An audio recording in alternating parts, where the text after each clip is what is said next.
Riders, welcome back to Sam's Bikes, where you know we only talk e-bikes, and today it's all about the Giant Reign E+.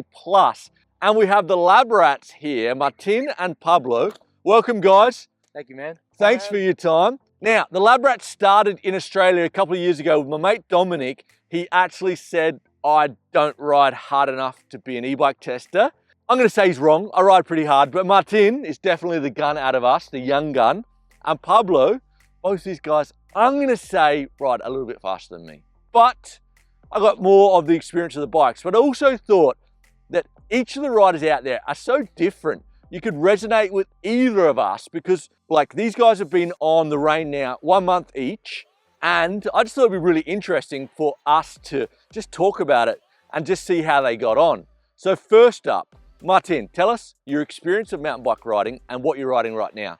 So I've been riding more or less all my life, but let's say enduro riding over, I would say 15 years. My current bike is a common style Meta AM, and I usually enduro ride. Okay, perfect. What about you, Pablo? Mostly the same. I've been riding my whole life, but with enduro, like 8 years. Yeah. And now I'm riding an Ibis Remo AF. I think it's a pretty good bike.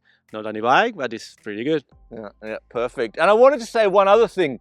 These guys are pretty much the e-bike virgins. We did do, like a couple of months ago, you were on the Levo SL and the Kenevo, and that video went really well, so I thought it'd be good to do it on the Giant bikes. Now, first up, so the Giant Reign E+, what we've been testing, and also, I've been riding this bike for the last 2 years, so I'm gonna put my 2 bobs in as well. So the Giant Reign E+0, we've got 170 at the front, 160 at the rear, it's rolling on mullet wheels. We've got the Giant Syncdrive Pro Motor, with 85 newton-meters of torque. This model has a 750 watt-hour battery, and it's coming in from around 25 kilos, 4 sizes, and starting from 5,499 euros.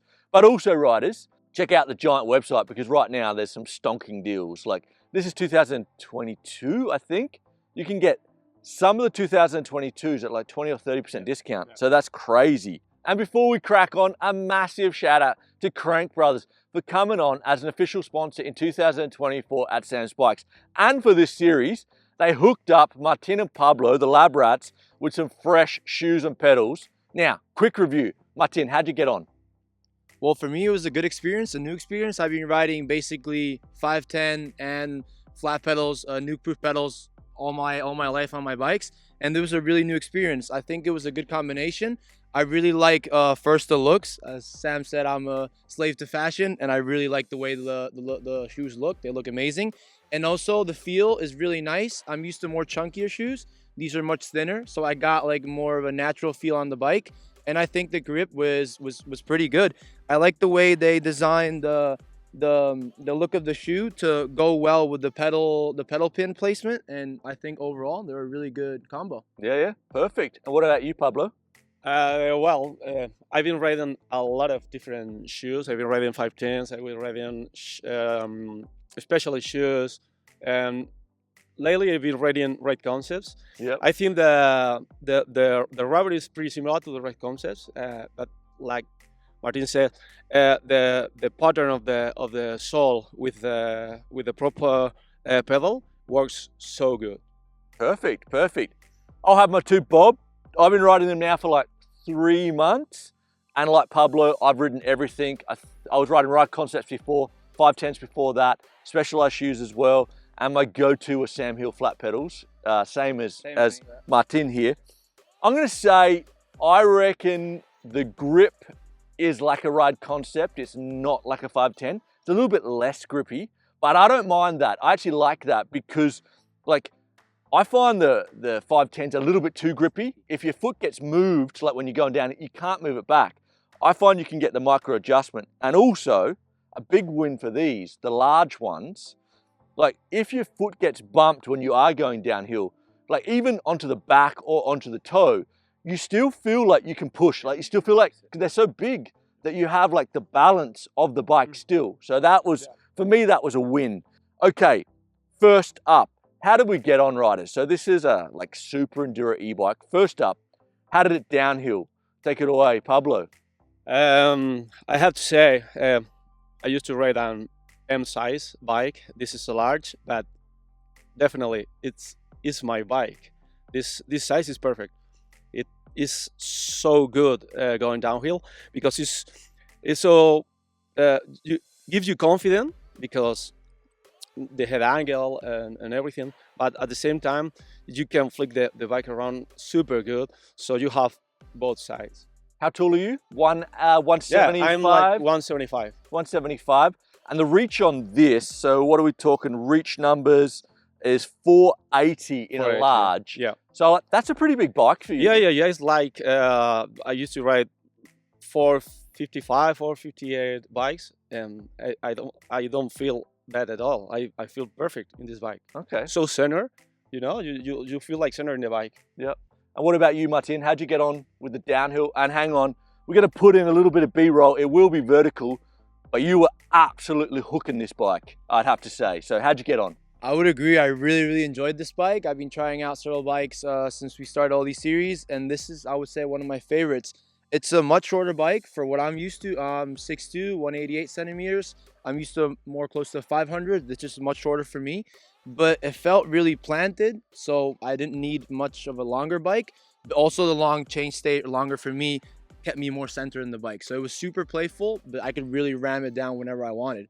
And for me, the Geo was spot on. Okay, perfect. Now, talking about Geo, like I actually forgot, riders, to put that in. So we've all been testing the large, and it's got a head tube angle 64.5, seat tube angle 77.5, the reach in a large 480, and a chain stay with a mullet of 454. So next up, how did it climb? You take it away, Martin. Well, I'm not the best climber, so maybe my opinion here is not the most important, but I definitely enjoyed it. I think it was a little bit shorter bike, so I did a little bit more technical climbing that with other bikes it was more difficult. With this one, I could feel I could go around trees a little bit better. And for me, it was definitely a good climber. Okay, cool. And hang on, just comparing, so you were on the Levo, so that's the Bros Mag S, and you've also been on the VMG with the Bafang M510. How did you think the motors compare? Like, do you think this has enough power, enough range? How do you think it stacks up? Depends what you want to do. I'm more of a going up a fire road rider and then going as fast as I can go down the trail. But I felt this one definitely has enough power. The Bafang for me is the most power. And for me, the Bros would be an intermediate. Yep. I think this is enough, but not as much as other motors I tried out. Okay, perfect. What about you, Pablo? How'd you get on? Yeah, going uphill, the bike works pretty good. Maybe it's not like the Trans. The Trans going uphill is amazing. This one is so good. It's pretty good when you have more technical trails. You have to turn tight, you know. And the motor, I think I would say is perfect because it's maybe not that powerful, but the type of the way it gives you the power is so good. Yeah, it's so manageable. I like a lot. The low cadence is, I think, what you're talking about. So one of the real benefits of this motor is the low cadence. Yeah. So you can, like, if you're doing a super techie climb, you can really control that motor as you go up. Like, it's very like on off in a way, but you can be in a higher gear, so it's not as like jerky. For me, downhilling this thing more feels like a Canevo. It's a big bike. 170, 160. For me, it feels more like 180, 180. Yeah. It's a laughable bike. It's like you can chuck it down any downhill, and it just grabs on. And for me, it's reckless. I can be really reckless on this bike. Yeah. All right. What about trail riding? So obviously, you know, we do trail riding and enduro. How'd you find it on the trail riding, Pablo? Maybe it's not the best thing this bike do, but it's comfortable, so you can go wherever you want. You know, I think it's okay. Yeah. It's comfortable. I think it's the best thing we can say. Is so comfy. Yeah. What about you, Martin? I would agree. Also, what you said, I think it's more of a hard-hitting enduro bike, but I didn't feel like I was hindered being overbiked with this bike. I felt like it was maybe a little bit less for what I needed when I was trail riding, but it didn't feel like I was slugging around much more weight or suspension. It felt really good. So I think for trail riding, pretty good. Sweet, sweet. Yeah, and for me, for trail riding, definitely it's an enduro bike. It's in its element, enduro riding. I will say that for an amateur rider or a beginner, this is a very confident bike to ride anywhere. Yep. Like it really is, it allows you to probably ride faster than your pay grade will allow you. And what about jumping? How'd you get on? Well, I really enjoyed it. As I said, it's a smaller bike than what I'm used to, especially the reach. And that I think really helped me to find those little gaps, those little pre-hops when I'm going down the trail. And I felt I could always like put it in the spot where I wanted to. And in the air, I think this bike is like maybe 25, almost 26 maybe, more or less. So it's heavy, but it doesn't feel that heavy in the air. It feels stable, but really nimble. So for me, really good jumper. What about you, Pablo? Okay, I haven't jumped that much. I think it's the few I've jumped in, I think is pretty good. Yeah. Maybe it's not that poppy because I set the suspension to be pleasure. Yep. So for me, it's a little bit more difficult to jump, to pull the bike. Yeah. But it's so comfy. Yeah. Yeah. I did my long-term review of this in Australia, and I pretty much went out. My mate Brett did the filming, and I went out and hucked every section. He said, I said, just take me to all the jump spots and we'll get all the footage. And he led me in. I jumped everything on it. This bike for me is a good jumper. It is heavier, 25, 26 kilos. It is an enduro bike, so you need to really preload that suspension as you're jumping. But there's so much room for error. If you land 50-50, if you case, if you over jump, there's so much room for error because you've got a lot of, and also like kind of like a motorbike, like that extra weight in the air is so like stable. Yeah. It's just like a big Vuelo, a big plane just coming up and over. It's perfect. Were we happy with the range? Let's talk range. Were you happy, Pablo, with the range of the battery you were getting? I think it's... This one's got a 750. Yeah, I think it's average. I think it's with this kind of batteries and motors. Well, how much vertical were you getting? I think maybe 2,000 meters. That's good. Okay, yeah. That's good. Yeah. He's a fit bastard. Yeah. I reckon I'm getting, with the 750, about 1,400 meters of vert. I think it's good. I don't think it's bad. I don't think it's amazing. I think it's where it should be. What about suspension platform? As everyone knows, the Maestro Suspension works so good. I think it's so blast, but it holds the big hits. I think works so good. What about you, Martin? How'd you get on? I really like the Maestro Suspension. The first bike I tried with the suspension system, and I really like it. Felt really like a bottomless bike, like what you were saying. It didn't really feel like 170, 160. It felt like more. I don't know if maybe 180, but I didn't really feel like any harsh bottom outs. And the way it was plush at the top, and then it gave me support when I was pushing into the corners, for me was a really good suspension platform. No, definitely. I found like riding this bike really fast over chatter. It's so confident. You don't get much pedal kick. You don't like the bike's not jumping all over the place. One thing I did notice at high speed square edge hits, it sort of pushes you up where it doesn't have like a rear wheel axle path. It goes up. Yeah. So really aggressive hits. You got to know, like, once you're used to the bike, you know what it's going to do and you can predict that jump. But the first couple of hits, I was like, wow, it's really bucky on square edge hits. Sizing, we kind of went over that, but I'm 183. You are 188, 187, and 175. So I found the bike, if I'm honest, a little bit small initially. That comes down to the 77.5 seat tube angle because it really like pushes you forward over the bike. And when you're pedaling, you kind of feel like it's a baby bike. But when you stand up and go downhill, I think it's a little bit misleading. If you're in a bike shop and you sit on it, you go, oh, maybe it's a bit small, but you kind of need to be in attack position to feel that. Yeah. Would you size up or size down, or? I think I would size up. I mean, if I had this size, I wouldn't complain. I think it would just be a more playful feel to the bike, and an XL would be just more for racing. But if I wanted a more nimble bike, I would go with the L. I like it a lot. What about you, Pablo? Size up or size down? Or I will keep this size. Yeah, for sure. Initially, when I tested it, I thought I wanted to size up straight away, but I didn't. Then after putting probably like 2,000 Ks on it, I definitely wouldn't. So like, as Martin said, it's one of the, because it's heavier, because it's a super enduro, it's so planted. I don't want it to be longer. It kind of feels like a BMX, like it's whippable.